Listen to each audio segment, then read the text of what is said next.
my computer crashed, causing everyone else to crash. This is going to drop as a podcast, I would probably say in about 3 weeks.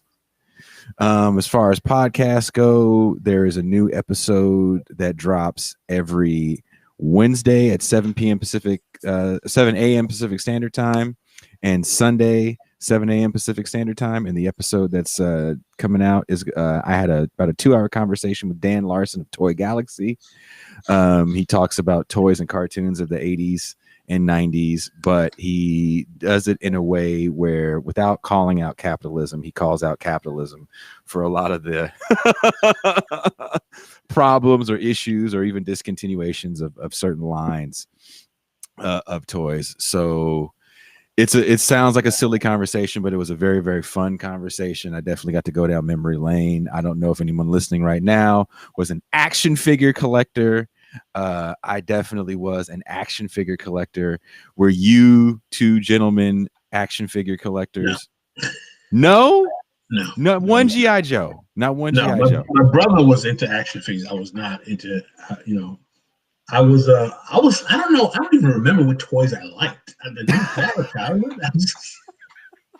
I don't remember.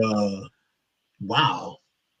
We go into toys and then also the cartoons of that era, and he definitely talks about. Cartoons. I was a big Tom and Jerry fan.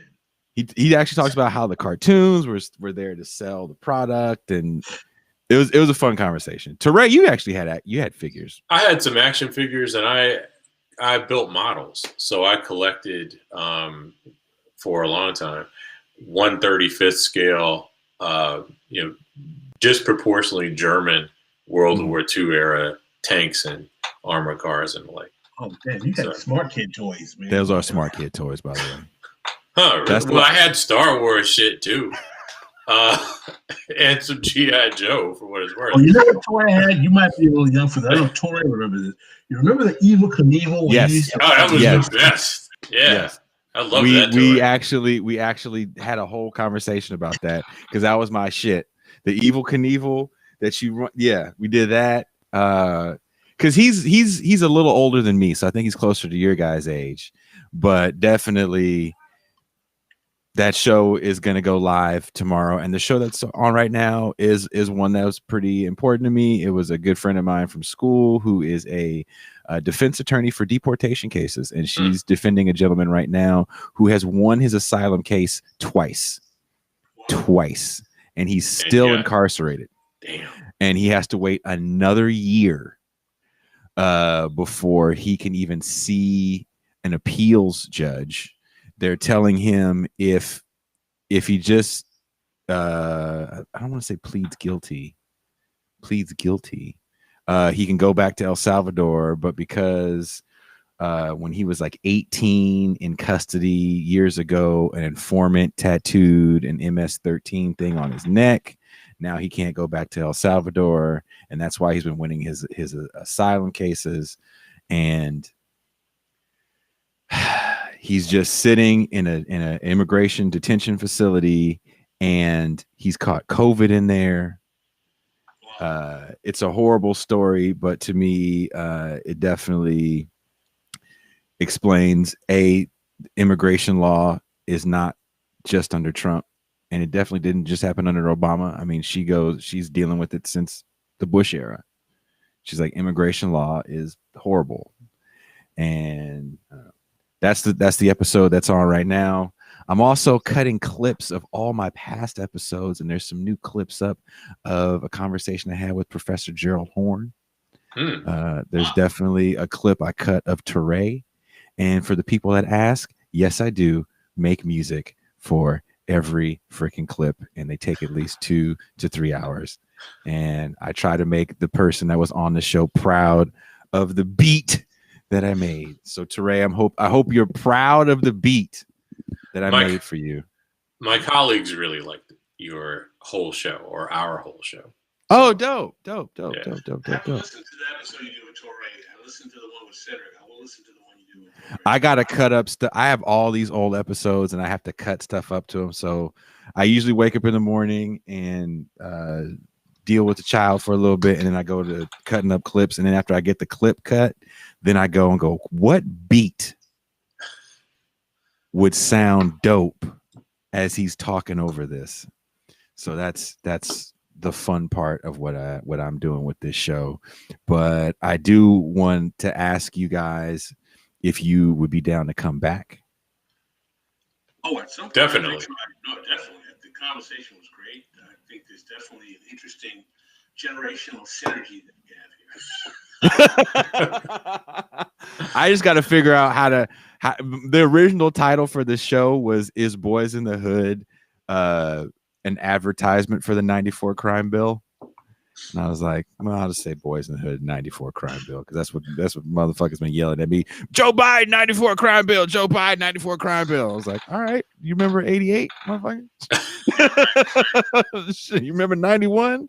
Go back and watch Boyz N Tha Hood, and you will understand all that shit. All that shit. And another thing, maybe Pascal remembers this. Do y'all remember when Eazy-E was at the Republican National Convention having like dinner and shit? Yeah, I remember that. And it was like this big win. That was like on MTV, I think. Yes. Yes. And it was not a scandal. It was viewed as some sort of like, now we're there. You'd be surprised how many rappers were discovered to be Republicans. There's one from my neighborhood. I'm not going to name his name, but it was discovered that he was name his name. LL Cool J was a Republican for a while. It was discovered that it doesn't shock me. I'm not one of these people who was like clutch the pearls that are black Republicans. I mean, again, my whole shtick is that black people can be as reactionary as anybody else. They're just human beings. But it's funny, man. I think, we didn't get a chance to talk about Ice Cube's contract with Black America in the light of Boyz N Tha Hood. But I had all these clips. Another reason I'm so sorry, guys. You don't understand. I've sat and I got all these clips lined up, and I was going to go down the list. We are gonna talk about them and talk shit about them. And the whole Ice Cube thing, I definitely wanted to get into the Ice Cube thing. So this is more of a reason for you guys to come back. It's just I want everyone like watching, listening to know it is hard to schedule this stuff with very, very busy individuals that write books and teach classes and all this other shit. God forbid they have families. So, and then me and Toure got to have a whole metal show. Exactly. I forget, you guys are both guitarists, right? Yeah. I got my two of my guitar arsenal is behind me. Well, I haven't seen your stuff, Jason, but I can tell you Toure is damn good. Toure is a shredder. I am not a shredder. I am we're not talking about shredding beef or like shredding. We're talking about shredding salad. He's damn good. I'm not a musical talent, but I saw what the guy could do with a guitar. I'm like, shit, man, you can get a job at a band. I'm a one-trick pony. I do one thing. So. And you know what's funny? Before me and Toure even had an episode, I did an episode about black people in heavy music. Really? Mm-hmm. No racism in heavy music. It was more racism as a whole. That's outside of my bailiwick completely. Well, Jason and I were talking about Megadeth, and so Jason's the only other black person I know who likes Megadeth.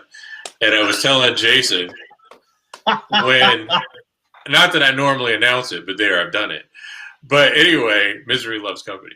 I was telling Jason about 10 years ago, Megadeth was in Central Illinois, and they had a new guitarist who's a guy named Chris Broderick, who I knew from his previous band, and I liked his playing very much. And I told Jason I was contemplating going to see it, and I was thinking, how many black people or brown people are going to be at a Megadeth concert in general, and then in one in Central Illinois, and then given Dave Mustaine's politics, which I do not embrace, that's going to further skew things quite a bit. So I made the smart choice not to go, just buy some albums, some live Megadeth albums.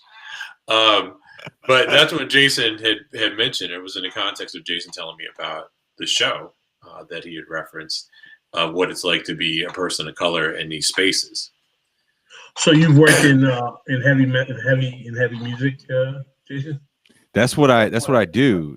Before I even did this stuff, I toured all over the planet playing heavy ass music. Wow. In Idaho, even. Idaho. So this time last year, I was literally, I think we were in Texas or something. This time last year, we were in like Austin playing a show. There's a picture of me hanging off the ceiling above the drummer somewhere. It's pretty amazing. It was, well, wasn't that many people there, but I definitely did it. Well, that means that you've got to be at least a pretty good guitarist. You don't suck. I don't play guitar live anymore. But I am not Toure. I mean, he's way faster than me. At this point, I'm not that fast. I approach the instrument a little differently because I like being in the studio and doing studio shit. Okay. So like when I'm making the music for these things, like I fucking love that shit. But live, I love that punk energy. I've definitely thrown my share of guitars. That's how I judge a good guitar. Like, can you throw it against a wall and will it stay in tune? Like, I don't want to have to retune. And I've definitely thrown my share of things down. And so yeah, that's the whole show. If anybody listening is caught, most of these people, another reason why the podcast was so important to me, because I spent so much time in spaces where I was in Trump country. This was the last tour that I did with my band Bitter Lake was the first time we were in spaces where there was black people, where there was queer people, where, oh, thank you, Heather. Kicks ass live. Here, let's just put that up because everybody can see that. There you go. Bam. And so I that was a new thing for me, but usually I'm in spaces like Toure said, I'm in like Idaho, I'm in all over Montana, parts of Canada, UK, Mexico, we were in Brazil. It's just it's the conversations are pretty interesting that you hear in that world. So I was like, if you're listening to my music, it'd be great if we could have a show where we really talked about our politics. Like, you could bang your head to my song about fucking ending imperialism, but you don't know what the fuck I'm talking about because I'm screaming it. I get it. So why don't I have a show where we can expand on my disdain for the occupation of Palestine, and it could be educational in the long run. So that's what I've been lucky enough to do. And I meet people like you guys. I read your articles, I read your books, and I tell people to buy them. Sometimes they do.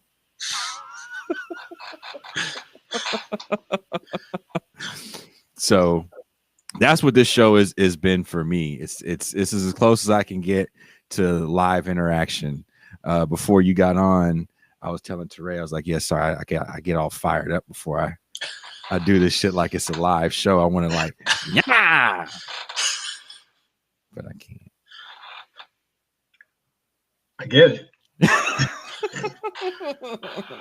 So let me ask an unrelated question, or at least vaguely related question. What are the two guitars in the background? A good friend here. I want to show you because I have to show this.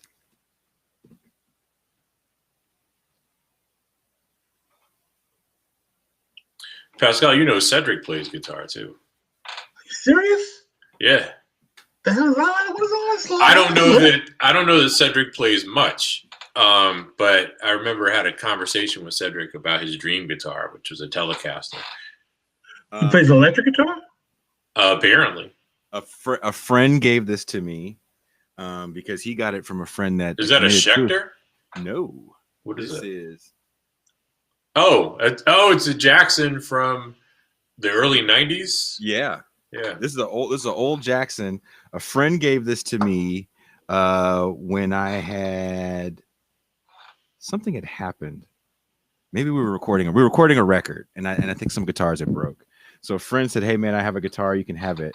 And this was given to him by somebody that committed suicide. And the guy's last wish was to have this guitar actually make some noise around the world. So this is actually what I record everything on.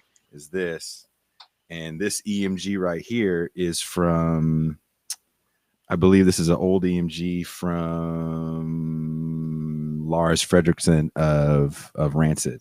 Oh wow! We have the same tech. Damn. It sounds fancier than it is. Still. Late 90s Jackson. This is totally outside my bailiwick, but fascinating nonetheless. This bass was found at the studio. Someone left this outside. That same tech, Greg Day, who also works for Gary Holt from Slayer, Rob Flynn from Machine Head. Who else? I can't forget the guy's name, the current guitar player from Faith No More. Greg fixes everybody's shit. So we found this bass. Greg fixed it, fixed the electronics in it. I tuned very low, drop F sharp or drop G flat. And I have my own signature model strings. Jason Miles Bitterly. Oh, that's right. You sent them to me. I sent you some strings that he was way like, "I'm too never heavy for me." Yeah. So you have to make neck adjustments. So we made some adjustments to this bass. You manufacture your own guitar strings? Someone does. Oh, okay. You just sell them. He sells. He made. I wanted to have So here the studio story gets even worse. So one of the people that comes by the studio, that's a pretty well-known musician, also works for Dunlop. And he took a liking to my music and said, if there's anything I needed, I could get it. And I was like, well, you left these strings for Primus and I would love to get them again. And he goes, well, when are you going on tour? And I was like, well, we leave in like 3 weeks. He goes, well, give me the gauges of these strings. And I said, I gave him the gauges. He goes, well, we don't make those. I was like, well, these were here from Primus and it was in your package. And he goes, well, I have them made for you. So, and then I went to, he made me like 2 boxes of those for tour.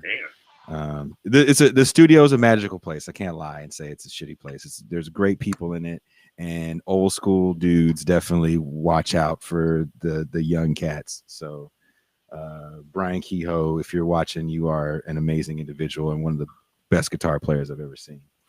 But this bass was played on a recording of my last band, Le Fin Absolute du Monde, by Orion Salazar of Third Eye Blind. Wow. Because I lived in their room.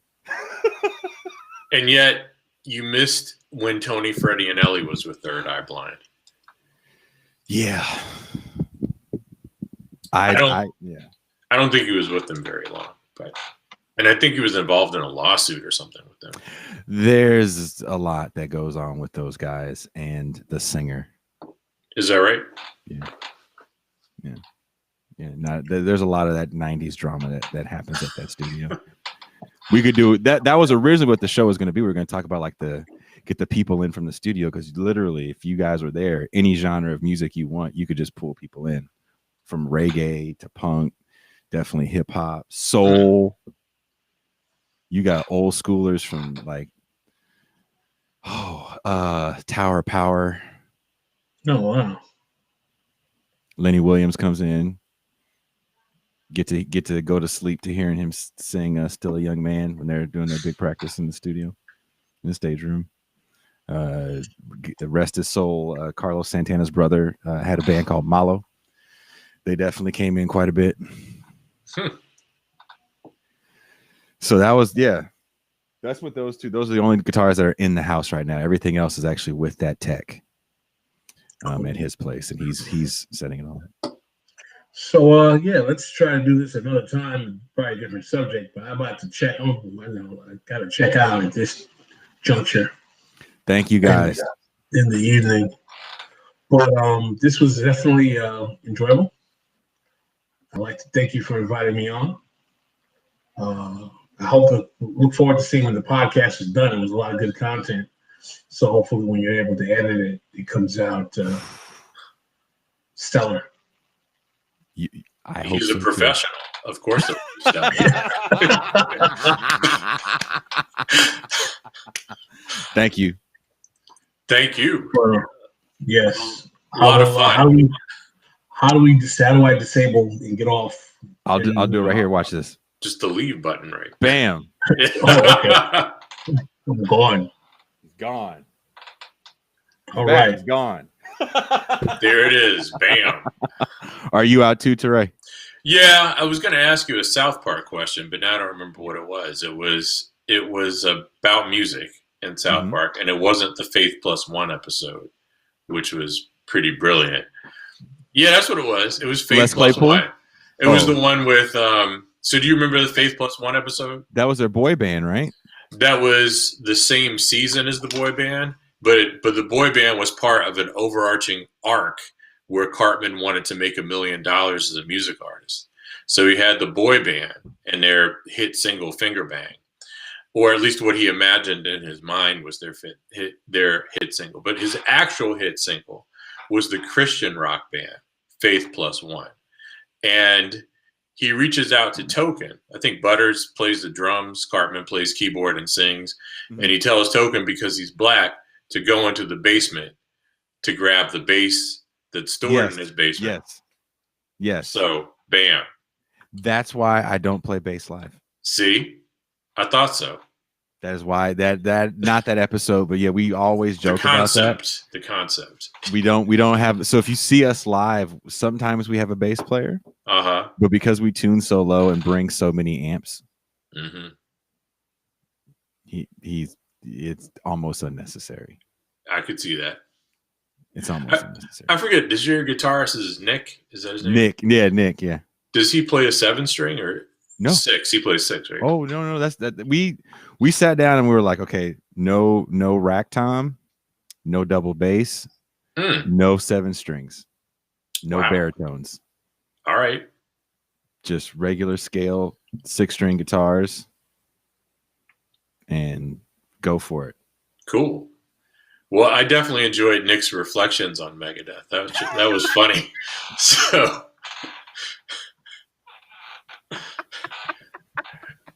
but still, I mean, if you listen, not a fan. He's not a fan. Most of the, as you know, most of the metal I listen to is instrumental. But like, I don't see how you could be a metal guitarist who listens to vocal metal and not appreciate Megadeth. Nick, man, he's not a Dave Mustaine guy, and I've driven all over North America several times with Nick Young, and I hope he's watching. Nick's not a Megadeth guy, but and we don't listen to a lot of the same music, but Nick knows for some reason every guitar player that is a rock guitar player, because he also plays blues with his father. Oh, that's great. And his father played. Cool, I think as hell. I want to say his dad played with either Sly or one of those Bay Area cats. So his dad, Bobby Young, has like a Bobby Young blues band, and Nick is the rhythm, where his dad is like the lead guy.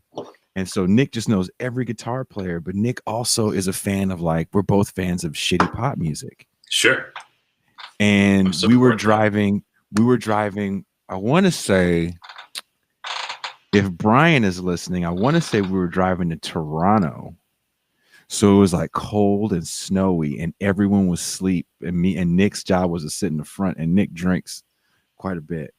And he just was like sleep.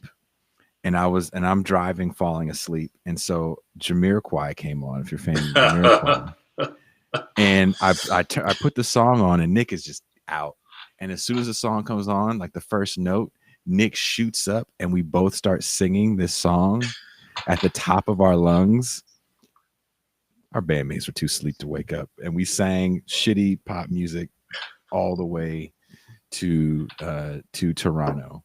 Yes, that night was very cold. I think there was snow on the ground, and I was wearing little ass shorts. But if I ever remember anything about Nick, it'll always be that night, because I've never seen a person wake up from a dead sleep to sing a Jamiroquai song. Well, wasn't Jamiroquai's heyday just a little over 20 years ago? Late 90s? And this was 2000s? a new Jamiroquai song. Wow. Well, I remember his heyday, and I could appreciate why people liked him then, because there was this kind of retro musicianship to his stuff in the era of Britney Spears and NSYNC. And he had some Blue Eye Soul thing going on with his vocal styling. So I could appreciate that. I was not a fan, but I definitely appreciated why people liked it. That, I mean, for me, those are some of the baddest musicians. Like his bass player and his drummer, beast. So I think that's what me and Nick kind of appreciate. Yeah. How y'all didn't free. If you have pictures of that night, I don't know if anyone has pictures of that night. I play in these little ass shorts, Toure, like very little. Like hot pants. You play in hot pants. Like the bing bong might fall out. Damn. And it was very, very cold, and we are all from California, not built for that weather. Right. And I also play in a Hawaiian shirt. Damn. It's gonna get hot. On stage with the lights. And it was a little ass place we played in, and they were scaring the shit out of us about coming to this spot. And it ended up being Daisy Dukes. He said Daisy Dukes. The other name for hot pants. If anyone has pictures of that night in particular, that would be pretty fucking cool. I'm sure someone took something somewhere. But yeah, that was one of the colder nights there. And then we were in Montreal, I think, the next day, which was equally as fucking freezing. Like it was this exact time last year we were in Canada. Those simpler times of 2019. November 2019. Man, there's a part of me that's like, I wish I could, but then I think if I did that, I might have read your book, but it would have taken me a hell of a long time to read it, and I wouldn't know you to the level that I know you at now, like you and said, and that for me, I'm not just saying corny bullshit, but that really means a lot to like that's what was fun about touring. Like the people that you see commenting, a lot of them met me through touring. So to know you guys through the show is huge for me.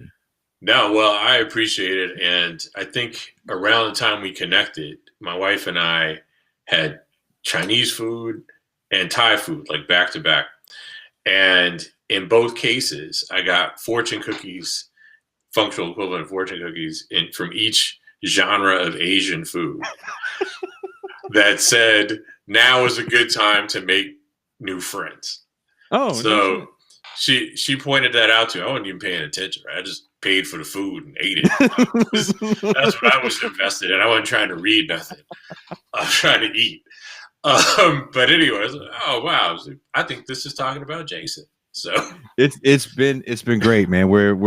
I'm literally friends with Toure, and we talk shit quite often. So for the fact that you guys got to see a little bit of the shit talk is fun.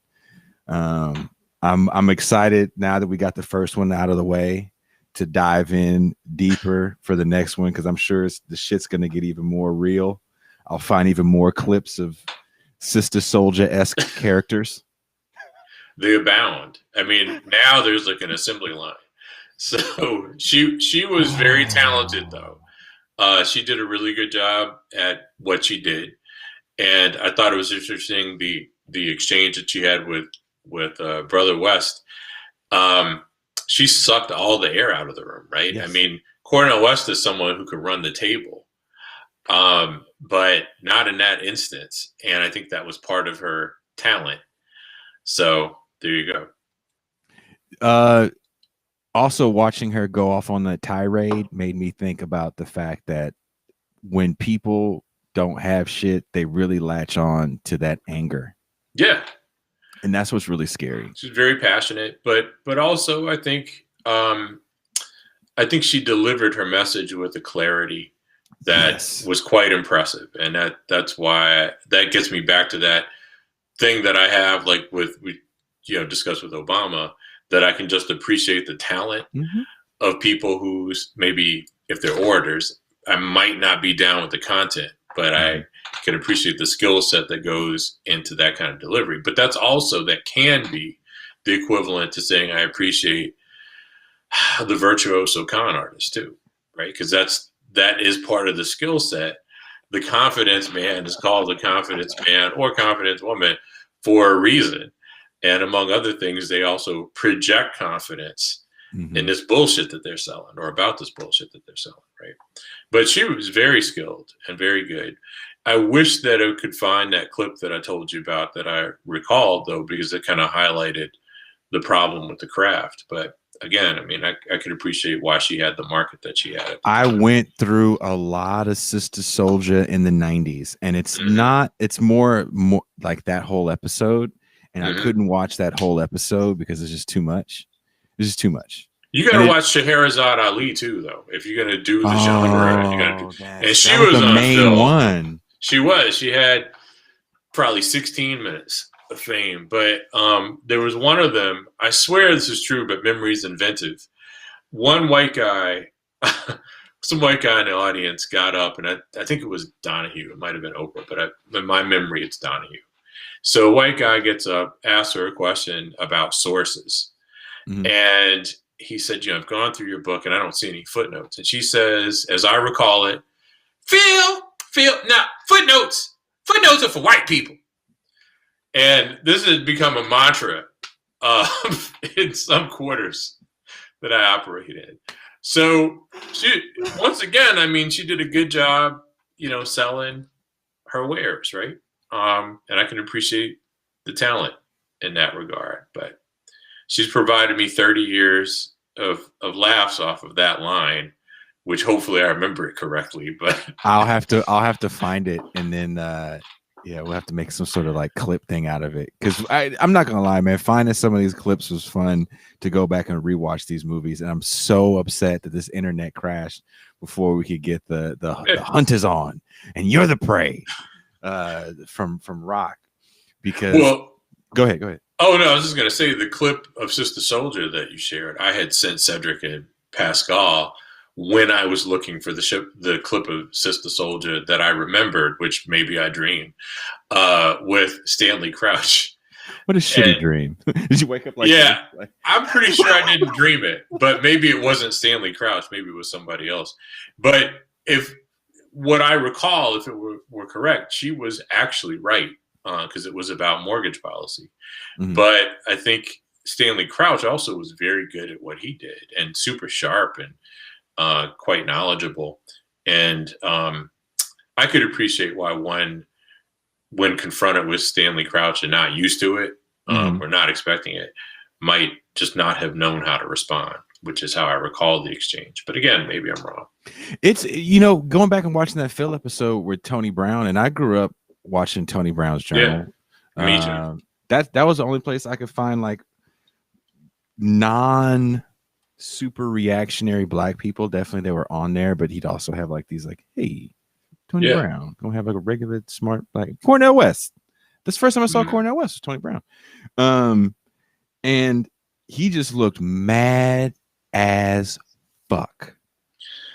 Well, at one point when you were showing I almost called her Scheherazade Ali, Sister Souljah, in that clip, I laughed when she made reference to Tony Brown's program because she just said Brown's program. And there was something that felt, I'm sure it was just the heat of the moment and she wasn't being dismissive, but it felt dismissive in that moment of him, or belittling, but just referring to it as Brown's program. I was amused. She was, and I feel like she only had 5 minutes too. I feel like Bill Clinton kind of eviscerated her star. And then I think the music changed as well. Like that's what it was. She really got on at the tail end of Public Enemy's conscious rise. And then when gangster rap came in, people was like, look, man, Bill Clinton is playing the sax. He's smoking weed, and you are here yelling at everybody with a fake ponytail. Well, and it was a different kind of, as you allude to, it was a different notion of black hypermasculinity and militancy, because Public Enemy, and this would apply to Sister Soldier, had a racial nationalist political project. I think it's harder to make that case with NWA. I mean, people do. I never saw that with them. I did with Public Enemy, and maybe this is my own bias because I was a qualified Public Enemy fan. A fan enough, I watched all seasons of Flavor of Love, but which Chuck D would take as evidence that I wasn't truly a Public Enemy fan. But I was not a fan. Yeah, was in fact a Public Enemy fan, whereas I was not an NWA fan. So maybe that's part of it too. I think it's just the East Coast West Coast beef. Like, people might say that. I think it really was that I appreciated the talent of Public Enemy and the style of it, and I didn't with NWA. But part of it, and this isn't a commentary on NWA's talent really at all, because they did what they did very well. But was that thing I referenced, that anecdote that I referenced from college, where I'd see, white kids embrace NWA as the real N-words, and as if they were, this was as if NWA was a cultural tour guide of the authentic black experience. And since that didn't actually strike me as remotely political, unlike Public Enemy, then it was just a turnoff. It's funny. It's funny that you say that, because I watched a documentary from a brother named Sasha Jenkins called Burn Motherfucker Burn. And it's about the Watts riots, and it goes back to, it starts showing a sharecropping plantation. And that's how it starts. And it's a black reporter interviewing the white man that actually owns the plantation. And he asks the white man, I wrote it down. And he asked the white man something about like, well, what did you think of black people? And he goes, I think we thought of you guys as like sophisticated pets. Wow. And that's how the documentary starts. And it's interesting that person was self-aware enough to articulate it that way, though. Right? I mean, it's horrible, but the content doesn't, the essence of it doesn't surprise me. The part that surprises me is the verbalization of it that way. The same with the journalist, and it's taken from like the 50s or 60s. So you see this, maybe the 60s. You see this black journalist, very professional looking. Yeah. And he sits there and he asks a question, and when the dude gives him the answer, he just kind of like, yeah. He's like, "Oh, you said that to my face, right?" As if I'm not here. Yeah. Like, I won't put these hands on you, sir. And the documentary is, I don't know. I feel like most of those documentaries, when they talk about the riots, it's always from the angle of oppression and race, and never really about the neighborhoods. And he actually got into the white flight and the lack of jobs. Like, there were people that were they just brought that up.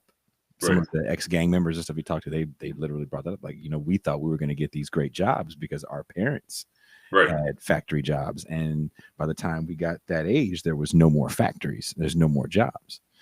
But they didn't really, I don't know. It's kind of everything else is because, these evil cops. In the aftermath of the Rodney King riots, that's a terrible way to put it, but the riots that occurred in the early 1990s, 91 or 92, after the first verdict, as I recall it, and I was in suburban Philadelphia when those went down, but or when that riot went down, as I recall it, some of the locals in Watts or wherever they were, had actually shared those reflections. And I thought that was interesting because, there was some reflection on deindustrialization and, more to the point, Reaganism, right? I mean, at least there had been some programs in the 60s and 70s that were gone by the 80s. So they were even reflecting on that. And I thought, wow, so these real life residents of the hood are reflecting on this, but the movies aren't. No. And this dude actually, I kind of wanted to speak to. I was like, oh, this would be an interesting conversation too, because he definitely went into the programs that got started in the 60s. But Towards Freedom hadn't come out yet. He didn't get a chance to read it. Plug. Wait a minute. Thank you. That's been coming up periodically. There you go. I feel like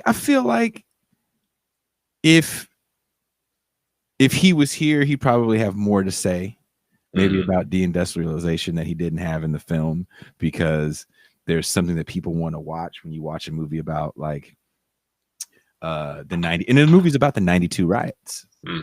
But he starts it all the way back to Black people arriving in Southern California, and in his story, Southern California is just a different kind of South for Black people. And if you were a refugee of the Jim Crow South, well, then this what is his name? Who is the governor of California? Pat Brown. Pat Brown. Yeah, Pat Brown's California was a horrible place for you, and Reagan's was even worse. Sure. And you watch that Reagan documentary, and they call Pat Brown a New Deal Democrat that had all these programs that he wanted to roll out, which there's a lot of truth to that. His son, actually, his first term as governor was very different when it came to overseeing regulation, especially for things like PG&E that we're having all these fires for now. So it's always deeper than what people want to think it is, and that's why you are so appreciated on this show and in this planet, because you take something that we always want to look at as, well, it's because the white man is and the they. Well, and the they is seductive. I mean, not just because it's easy, but that's one reason the they is seductive. And unfortunately, that cuts both ways, because the they on the other side is the Blacks and the Mexicans and the Arabs and the et cetera. But the they can also reflect one's microcosmic experience with these broad systemic issues. So like I think I might have mentioned before to you or somebody that in the late 1980s, I didn't enjoy walking through Italian American, as they would have been, neighborhoods in transition, right? That were in which, Black, lower income, at least that's how they would have been perceived, Black and Hispanic renters were encroaching on this Italian American homeowners neighborhood, and having been mistaken for one of the people who might be moving into the neighborhood, because I looked like the people who might be moving into the neighborhood. And that's all that mattered. I did not enjoy the experiences I had with those people. I didn't like being called the things I was called, or having cops call on me or whatever. So I didn't like those people, right? And I experienced these white people coming at me for bullshit. And that's true. I mean, there's nothing inaccurate about that statement. But that microcosmic experience doesn't tell me what the broader forces are that are at play. And it's just not as simple.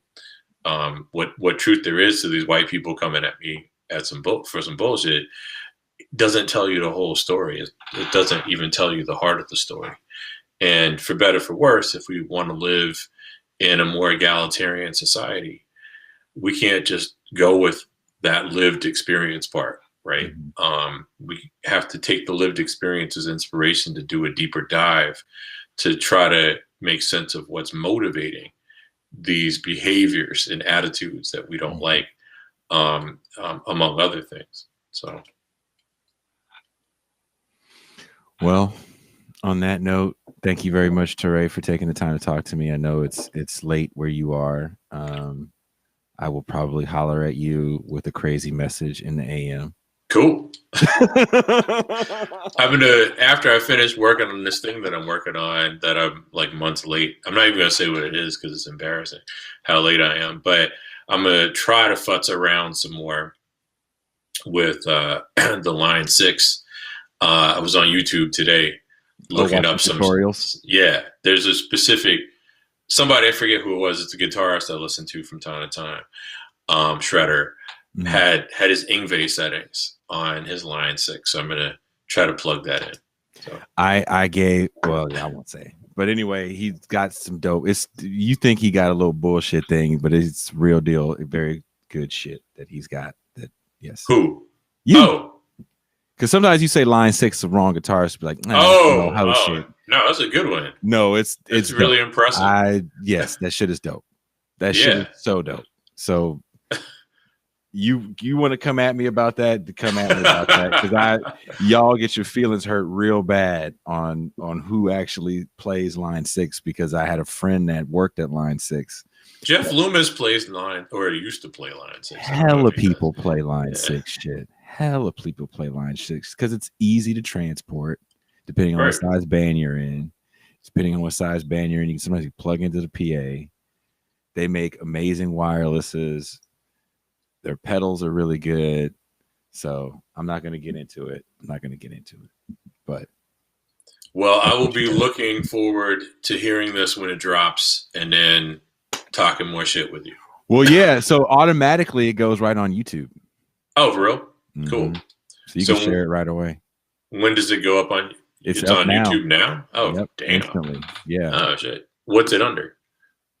1994 crime bill. Boyz N Tha Hood and the 1994 crime bill. Okay. So I'm gonna look for that, but I don't need to look for it while we're broadcasting. So is it under This Is Hell? This Is Hell. This Is Revolution podcast. Yeah. Podcast. Well, I am going to look it up while we're at it. And 1994. You'll literally see yourself. Wow. Because it's a live stream. Nice. So subscribe to the YouTube channel, people. If you subscribe to the YouTube channel, then you get alerts for all this stuff. So I need you to subscribe to the YouTube channel. Pretty, please. And you get alerts for these every Tuesday at 6 p.m. We do a live stream, different guests every time. I'm not going to say who the guest is for next week because it's not totally confirmed, but it's going to be a very interesting conversation. It probably won't be this long. But yeah, and then we have the end of the year Star Wars extravaganza that I'm working on for all the guests to come on. And I'm just I'm trying to figure out exactly what I want to Star Wars do with everybody. I might be mailing people Star Wars shit too for the show. I got to figure it all out. But Dan Larson said he's down. Dr. Michael Harris, who wrote the book Welcome to the Rebellion, is down. Dr. Dr.Toure Reed, the economist, is down. So far we got a real interesting panel of some fun shit talking motherfuckers. So, and at the end of the day, that's what I want to do. I want to have fun, and we talk shit, and we learn a few things in the process. So definitely, Pascal was ready to throw elbows if need be, so it took him a while to I think to appreciate the tone that you're going for. But anyway, he did clearly come to appreciate it. So. Oh no, I love it. It is fun. I love it. So all right, man. Well, big bro hug. Definitely from Cali to you in the middle of the country. So yeah, so I'm gonna look for this text from you tomorrow, and we'll talk some more shit. Peace. All right. All right, guys. That was friend, author, professor Toure Reed. I had a feeling we could have went off for at least another hour about a whole bunch of other bullshit, but sorry if you were watching the live stream earlier. Everything crashed. So we had about 2.5 hours and then everything crashed. And so then we have this last, however long this has been, wrapping it up. Once again, If you are a subscriber to the YouTube channel, thank you very much. For those of you just watching the show, please subscribe to the YouTube channel.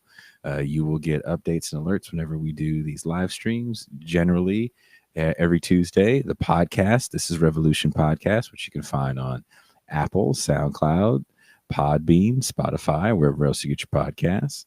A new episode drops every Wednesday and Sunday at 7 a.m. Pacific Standard Time. The new episode that's dropping tomorrow is with Dan Larson of Toy Galaxy. And we get into a leftist critique of toys and cartoons of the 80s.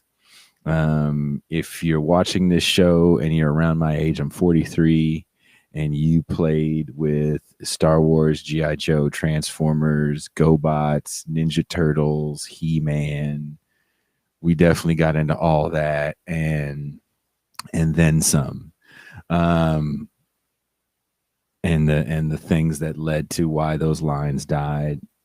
Derek Campbell, what's up?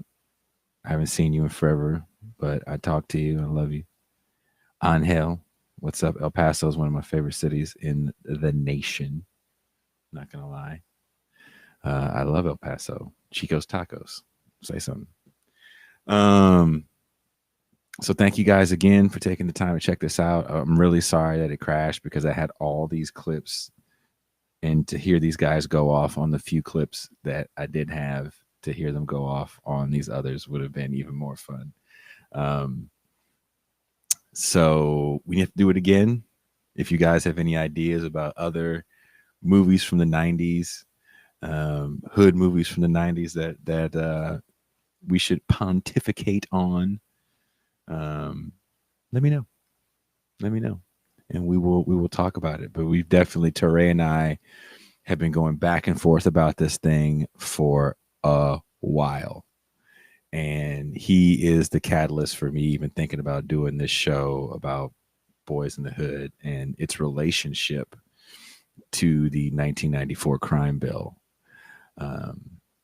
So thank you. El Paso, Texas. I'm being totally serious. I got real quick. My last band, La Fin Absolute du Monde, we were stuck in El Paso for, probably 4 weeks, 5 weeks, and met some of the best people in the world to this day. I was very hurt that my last tour that I was on didn't get a chance to go to El Paso. I think we went to Albuquerque before we went to El Paso. So I can't wait to go back and see all the homies that I haven't seen in a while and make it back to Juarez. Definitely played some amazing shows in Juarez. So I look forward to that. So thank you guys. Thank you very much. So I want to share this. This is the goodbye music. Hold on. I'm going to share the goodbye music.